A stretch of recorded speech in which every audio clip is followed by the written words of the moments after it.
Hey everybody, welcome back to the Percy Jackson of Poseidon podcast. So this is going to be my review for episode 6, where they capture the Golden Fleece finally.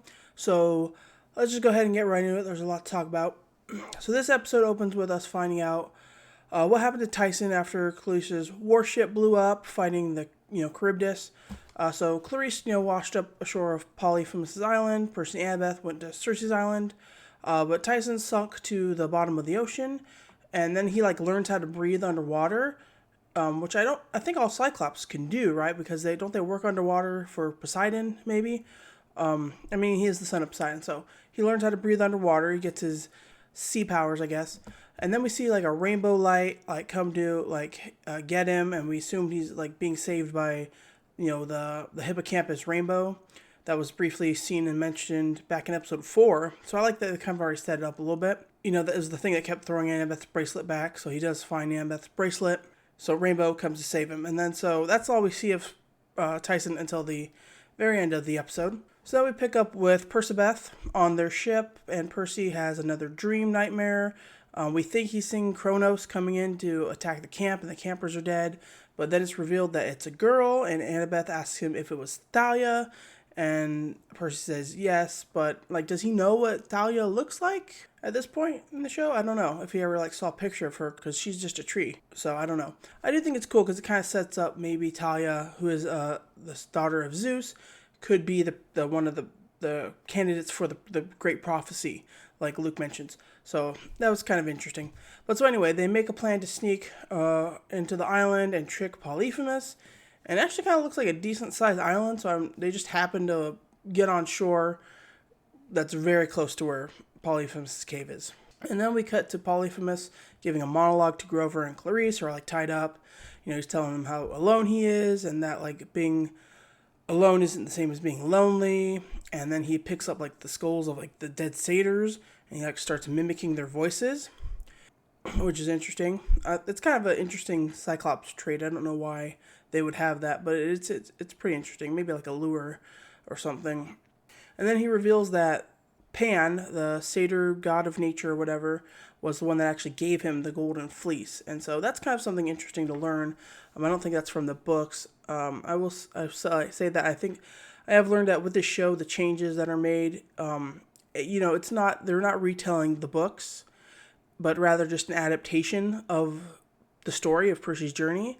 And so, if that makes sense, then, I guess these changes are fine and everything, and they add a little bit more dimension to the show and make the show a little bit more interesting, because you're getting stuff that's not in the books or changes from the books that can be a little bit, something a little bit more interesting. It's a little bit of a different take on Percy Jackson. Then, it kind of works, I think, and I'm really liking season 2 so far. But I still kind of have a hard time not comparing it to the books, as I think a lot of us fans do. But I think so far season 2 is a decent adaptation of Sea of Monsters. I like some of the changes. I don't necessarily think season 1 was a great adaptation of the first book. So anyway, Percy and Annabeth, they wear the sheepskin, and they, trick Polyphemus, and so that they can get to the top of the hill and get the fleece and rescue Grover. I'm not really sure why they have to wear the sheepskin. Couldn't they just waited and then snuck up to the hill? But whatever. It's just kind of funny seeing them walk around in the sheepskin. So, but Polyphemus, set a trap though. He switched out the Golden Fleece for a fake that he had painted, and keeps seeing the gold paint trickle down. And so Percy falls into the cave. And I like that he's caught by Clarice, and it's an awkward moment for the two of them. It's pretty funny. I will say the comedic moments in this season are just so much better and sprinkled in a lot more than season 1. They feel more like they're teenagers. And then also earlier, Luke sent an Iris message to check in on Annabeth, and so he's able to see where she is so that he can use his sword, I think it's called Backbiter, to open a portal to the island. As he told that girl, it was recon, don't worry about, what's going on with me and Annabeth. It's kind of, I like what we're doing with Luke here. We'll get to him. So there's a cool moment where Annabeth gets to use her cap of invisibility to outwit Polyphemus, and she even throws back to Odysseus and the story of the Odyssey by using the name Nobody, which Odysseus used against Polyphemus also. So I like it when they add in these little details of Greek mythology, especially for the younger audiences who maybe aren't familiar with the Odyssey. I just think it's kind of a fun little sprinkle for those that know, right? So Grover finds the real fleece in the cave, like using his satyr senses, and then Luke finds the fake fleece, and then like Annabeth gets like she gets a cut in on Polyphemus's foot, and then like he hits her back, and she goes flying, and then Tyson comes out of nowhere, and he's like a little baby Cyclops next to Polyphemus. It's kind of cute, and so Tyson, he claims Percy as his brother, and then the two of them fight, and then like he like throws him off a cliff. And so then Luke comes in, and he's like Annabeth's side, and he tells Percy like, we need the fleece, we got to heal her, she's gonna die. But so Clarice doesn't want to, because she doesn't know Luke, she doesn't trust Luke. She's all about the quest. Like this is her chance for glory, right? And so Luke, Percy asks, can you just open a portal? And Luke says no. And, it calls back to Percy's fatal flaw of, like, his need to, like, save his friends is going to hurt the quest, right? And Clarice doesn't have that problem. Although she was pretty loyal to those, like, undead soldiers, but, like, even then she was, like, going to sacrifice them to finish the quest. So Luke gets the fleece, and he heals Annabeth, and then, like, he immediately leaves. So, like, Clarice called it, right? So not sure if, like, he had opened, like, it's off screen, he leaves. So I'm not sure if he opened a portal, and, like, he was just lying to Percy, or if his ship was nearby and he was just able to go to them before Percy and them could get out. It had to have been open a portal because like Tyson breaks them out pretty soon after. I think they could have caught up if he didn't just open a portal. So that has to be it, right? And I gotta say here, I'm Team Clarice all the way. Like I just really love this version of Clarice. She is hard, she is brash, like she is in the book. But she's not as unlikable as she is in the book. Like the actress, I think, does a really great job in making me understand her and making me empathize with her. And I think that the writing has done a good job of building her character up as well. So I'm all on board on Team Clarice. Like, let's get the quest done. So then Tyson does come back because he's the son of Poseidon. So falling off a cliff in the water, no problem. But I'm not sure if like maybe Polyphemus could also survive because he's also a Cyclops. So like, are all Cyclops the son of Poseidon? Maybe he's just heavier, so he sunk to the bottom and it takes him longer. I don't know. But Tyson calls his friend Rainbow, the hippocampus, and, Rainbow's friends. And so the hippocampi come up, and, they're going to pick him up, and that's where we leave the episode off at. So, there's kind of, not a lot happens, but kind of a lot happens at the same time, right?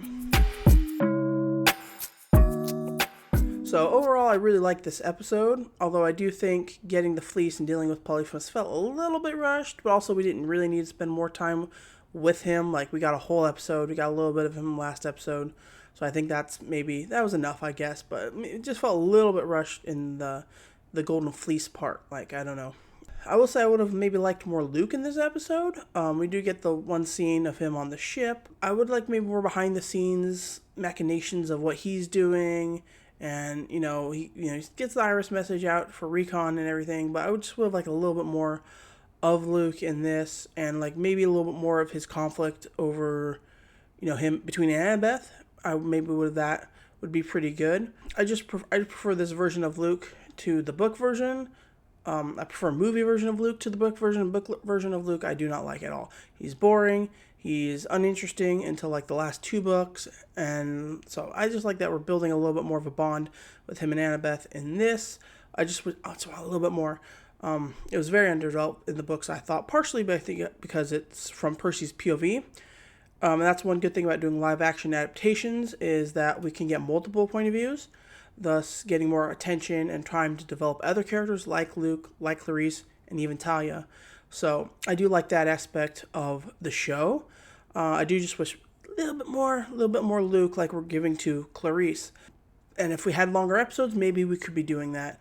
I know fans have been complaining about the run times online and everything, and I've done enough of that, especially for season 1. But I do think it's a mistake that of Disney to not have these as almost, hour-long episodes. This should be more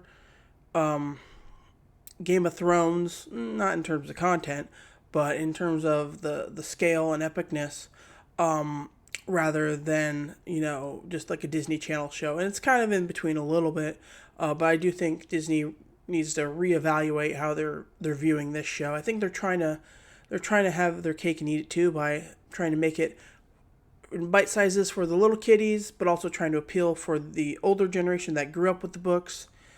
And it's kind of not perfectly cohesive. I think season 2 again is better than season 1, but again, I think if we could just do a little bit better with making the episodes longer.